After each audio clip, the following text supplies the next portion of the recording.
Good morning, everyone, or should I say bonjour. It is Longchamp. It is day 2 of the art meeting, and it is the big one. It's the Prix de l'Arc de Triomphe today. An absolute plethora of Group 1 action in Paris this afternoon. I'm going to be going through the 2 big races, or at least what I consider the 2 big races. Obviously, the Arc, and also the 5-furlong sprint, the Prix de l'Abbé. It's actually a race that I probably look forward to most, being a bit of a sprint fan. So, I'm not going to start with the big race. I'm going to save that till last. If you are looking for selections for the other major Group 1 races, if you're watching this, then make sure you have a look at the bottom of the screen now. Those are my selections in the other 4 major races on the day, away from the Arc and the Abbé. So without further ado, let's get stuck into the big race of the, big sprint of the day. It's the Prix de l'Abbé. Obviously, an absolute ton of horses in this 425 race. It's an over 5 furlongs. There's 19 runners. I'm actually quite annoyed. The horse that I really liked for the race was the Stack Train Castle Star, who was going to be partnered by Jamie Spencer. The 3-year-old finished 8th last time, and I don't think that race or that run was reflecting of the horse's abilities. If you see that horse out again, especially if it's on softer ground, I would take note. I really thought it would have had conditions to suit today. But nevertheless, I've had to leave that one alone. Now it's been withdrawn. And I'm going to go with the Simon and Ed Crisford Flotus, and also Adrian Nichols, who's trained Mo Salita. Looking at the 2 of them, start with Flotus. It's been a really consistent type throughout the season. Went well when 3rd at the Curragh on soft ground last time out.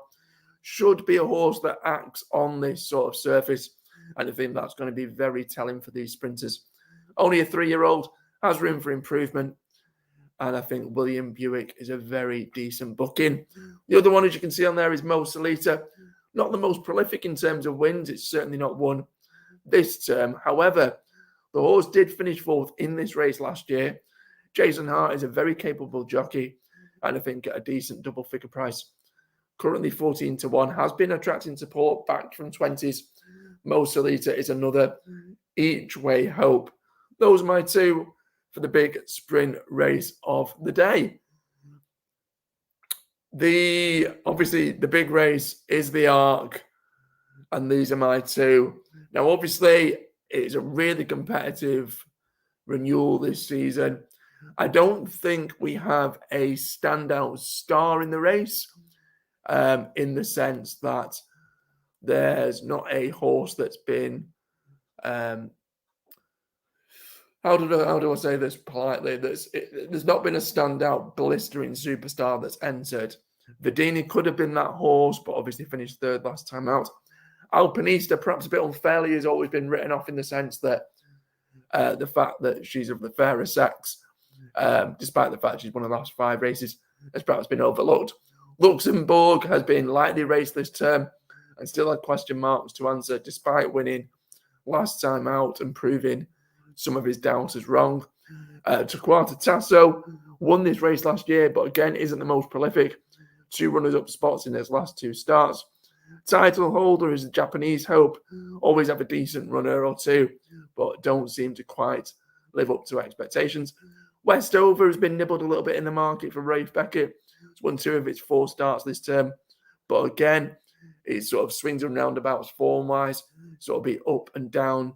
So that's why I'm going to go with 2 at decent prices. I must actually admit that a massive, massive price, around 100-1, Broome would have had a potential nibble or a bit of money from me. But being drawn as wide as it is doesn't necessarily help. Having said that, from stall 15, I have gone for Seal Away for the Graffard Yard, who's going to be partnered by former Derby winning rider Michael Barcelona. Seal Away finished this race in a really, really solid 5th last time out. Surprisingly, it's a horse that seems to have been around perhaps a little bit longer than it has. It's only a 4-year-old. Remember, it's a former Ascot winner. Will love this ground. Again, another positive. Obviously, it's a negative that it's drawn in stall 15, but I'll overlook that just for a small, simple each way bet here in the Arc. And the other one is the Jean-Claude Rouget trained Al Hakim. It's done very little wrong. It's won 3 of its 4 starts this year. The only time it didn't, it finished 4th, not too far behind Verdini. That was 2 starts back. That form, I think, could potentially be overturned. Will handle the ground, and I think this longer trip will be right up its street. I think potentially this 1 mile, 4 furlongs will be exactly what the doctor had ordered for the 3-year-old from the Jean-Claude Rouget team. The owners have obviously won it previously with Trev, and I think a little bit of support in the market backed in from 16 into around 12 might also be a little bit of an indicator. It's got stalled 4, which is obviously helpful as well. And I think Al Hakim could surprise a few in the Arc. If you've not made a note of them at the bottom, then my other selections for today at Longchamp. In the 115, I've gone Breeze Sky each way. The 150, Kalina to win. 350, Nashwa to win. And in the 5 o'clock, Sandrine, an each way shout for the Balding Yard. I've been Rory Paddock for picksfromthepaddock.co.uk.